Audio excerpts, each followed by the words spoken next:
მოგესალმებით მეგობრებო, მე გახლავართ ბატონი დიმიტრი, კატოს ბაბუა და ეთერშია თეთრი კარავი. დღეს უკვე მეორედ მიმყავს გადაცემა და მართალი გითხრათ, ისე აღარ ვნერვიულობ. წინა ეთერი ცოტა მძიმე კი იყო, მაგრამ მინდა გაგახაროთ და გითხრათ, რომ ქალბატონი მაია, ქალთა უფლებების დამცველი, უკვე აგვარებს იმ პრობლემებს, რაზეც ერთი კვირის წინ შევიტყვეთ. ასე რომ გქონდეთ ჩვენი იმედი. ახლა კი ხმოვანი წერილი უნდა მოგასმენინოთ, რომელიც დაწყებითი სკოლის პედაგოგმა, ქალბატონმა იამზემ გამოგვიგზავნა. მოგესალმებით. მე გახლავართ დაწყებითი სკოლის პედაგოგი ქართლიდან, იამზე მასწავლებელი. თეთრი კარავის აქტიური მსმენელი ვარ და ძალიან მომწონს, რომ აქ ადამიანებს შეუძლიათ გულწრფელად მოყვნენ თავიანთ პრობლემებზე, სადკივარზე. თავად ვარ მოწმე, როგორ მოგვარდა რამდენიმე ისეთი საკითხი, ერთი შეხედვით ძალიან რთული რომ ჩანდა. მაგრამ დღეს პრობლემებზე ლაპარაკს არ ვაპირებ. მინდა რომ ჩემი სადამრიგებლო კლასის შესახებ გიამბობთ და თქვენი რჩევებიც მოვისმინო. იმედი მაქვს, ამ თემას აუცილებლად ეყოლება გულშემატკივარი. ძალიან ხშირად ვხედავ სოციალურ ქსელში ჩვენი თანამემამულეების დადებულ ფოტოებს. ზოგს რომელი ქვეყნიდან და კომენტარებს, რა საოცრება, რა ზღაპარში ხარ, რა სამოთხეში ხარ. მეგობრებო, ჩვენი ქვეყანა რომელიმე სხვაზე ნაკლები სამოთხეა? არა. მაგრამ სამწუხაროდ დღეს ბევრი ისე მიემგზავრება საზღვარგარეთ, საკუთარი ქვეყანა არ აქვს ნანახი და რა გასაკვირია, რომ უცხოზე გაგიჟდეს და გადაირიოს. ამაში მე ახალგაზრდებს არ ვადანაშაულებ. იქნებ არც მშობლების ბრალია.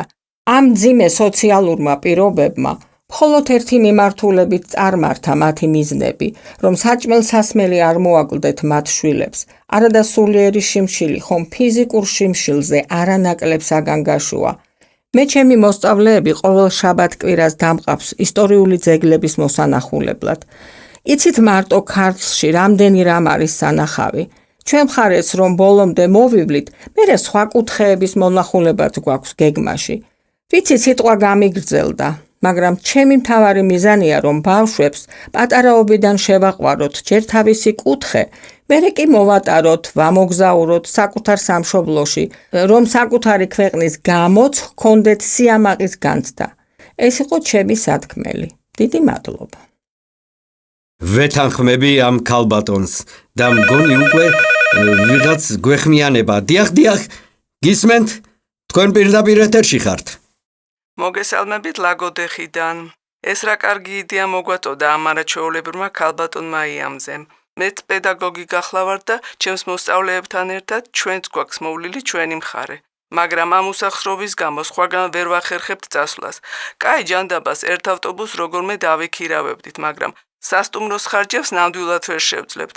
ამიტომაც ჩვენ ვიქნებით პირველები და გეპატიჟებით ლაგოდეხში.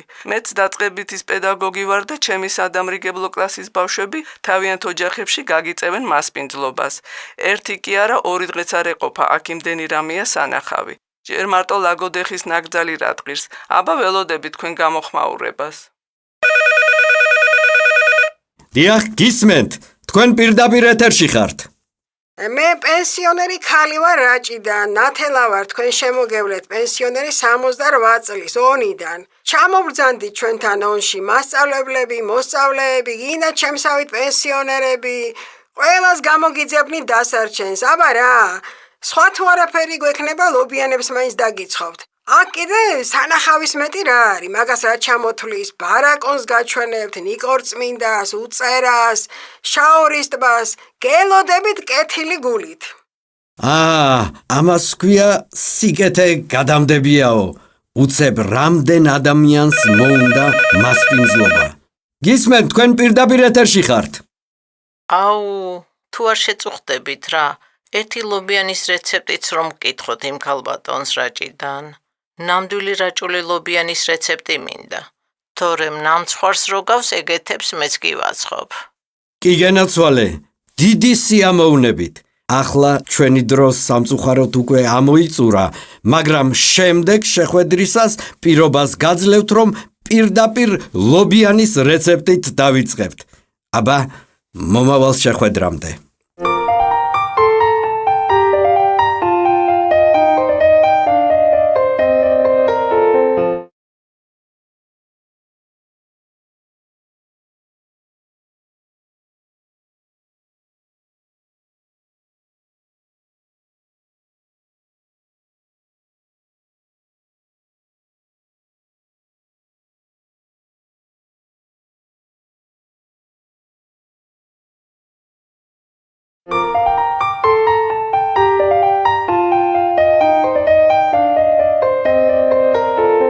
მოგესალმებით, ძვირფასო მსმენელებო. ერთი კვირა გავიდა, მე ვარ ბატონი დიმიტრი და ჩვენ ისევ პირდაპირ ეთერში ვართ. ახლა მინდა მოგასმენინოთ შეპირებული საუკეთესო ლობიანის რეცეპტი. მოგესალმებით. დღეს მოვამზადოთ კლასიკური ტრადიციული ლობიანები. ამისათვის დაგვრჩება პირველ რიგში ცომი, გამოვიყენოთ ჩვეულებრივი საფუარიანი ცომი, 800 გრამი ფქვილი დაგვრჩება, 1 სუფრის კოვზი საფუარი, 1 ჩაის კოვზი შაქარი და მარილი კოვზნახევარი. ასევე 9 ლიტრი თბილი წყალი. ეს ყველაფერი გადაურვიოთ ერთმანეთში კარგად, რომ გავაერთიანოთ მასა. ფქვილი ბოლომდე გამოიყენეთ, 800 გრამზე მეტი ფქვილი არ დაგჭირდებათ. ბოლოს უნდა ჩაზილოთ ზეთით, თვალის ზომით უნდა აკონტროლოთ ზეთის ნორმა. და საშუალოდ 10 წუთი უნდა მოძველოთ, რათა გამოვიდეს ელასტიური ცომი. კარგად მოზელილი, რასაც ქვია, რომ ლობიანების წყობისას გემრიელი გამოვიდეს ლობიანი. ჩვენი მოზელილი ცომი დაასვენეთ, გადააკარით პარკი და გააჩერეთ ბლადგილას, რათა აფხუდეს. ამასობაში მოვამზადოთ გულსართი, მე მოვხარ მინდვრის ლობიო, ძალიან გემრიელი იყო და მე მიყვარს ლობიანში ხახვი, ამიტომაც ერთი თავი ხახვი დავჭერით წვრილად ძალიან და მოვთუშე ზეთში. თუ თქვენ არ გიყვართ ლობიანში ხახვი, ამ შემთხვევაში ხახვს რომ მოვთუშავთ, გადაწურეთ ზეთი და მხოლოდ გამოიყენეთ ეს არომატული ზეთი, რომელსაც ხახვი მისცემს თავის არომატს და ძალიან უხდება. ასევე უნდა დავუმატოთ მარილი და პილპილი გემოვნებით. მე ამ შემთხვევაში სხვა დამატებითი არანაირი სუნელი არ გამომიყენებია. და მოუზილე ესეც კარგად უნდა გადაურიოთ ერთმანეთში, რომ ერთგვაროვანი მასა მიიღოთ. და გეტყვით ერთ საიდუმლოს, გული არ დაგეშლებათ, ცალ-ცალკე არ წავით, თუ ლობიოსთან ერთად მოხარშავთ ერთ კარტოფილს და გაატარებთ ამ კარტოფილს საერთო მასაში გადაურევთ. იქნება ერთგვაროვანი მასა. მადლობა ყურადღებისთვის, ნახვამდის. შენაგაშენა ღმერთმა. გისმენთ, თქვენ პირდაპირ ეთერში ხართ. გამარჯობა, მე ირმა ვარ 42 წლის. ბავშვობიდან წერ ლექსებს, მაგრამ არ მიბეჭდავენ. სადაც არ გავაგზავნე, ყველგან უარით გამომისტუმრეს. თან მეუბნებიან ძალიან კარგი ლექსებიაო, მაგრამ აი თქვენთანაც ვაგზავნი. ეს ლექსი გუშინ დავწერე. დიახ, გისმენთ, ვეცდებით დაგეხმაროთ, გისმენთ. სახლი ქუჩის ბოლოს. მე მარტოობის სევდამ დამრია ხელი, ამ ქუჩის ბოლოს ის სახლი დგას შენ რომ გელოდა. და ახლაც გელის და დარდობს, იქნებ ვეღარ ცნობ ნაცნობ ადგილებს, იქნებ შენც მეძებ, მაგრამ არ გახსოვს სად დგას ის სახლი. ამ სახლს კი ახსოვს ყველაფერი, შენი თვალები, შენი ხელები, მას შემდეგ ბევრი გავიდა წელი, გელი იქ სადაც ბევრი წელი გელოდი. კიდევ ერთი ლექსი მინდა წაგიკითხოთ. კი გენაცვალე, დიდი სიამოვნებით. უსათაურო. ორი პატარა გოგო ეზოში დახტის ახლა. მახსოვს მეც მქონდა ერთ დროს სწორედ ასეთი კაბა, მთელი ქვეყანა ჩემი მეწყომ მეგონა ალბათ. მერე თანდათან თითქოს სულ ყველაფერი გაქრა, ორი პატარა გოგო ეზოში დახტის ახლა. მახსოვს მეც მქონდა ერთ დროს სწორედ ასეთი კაბა. დიდი მადლობა, რომ ჩემი ლექსი ეთერში გაუშვით.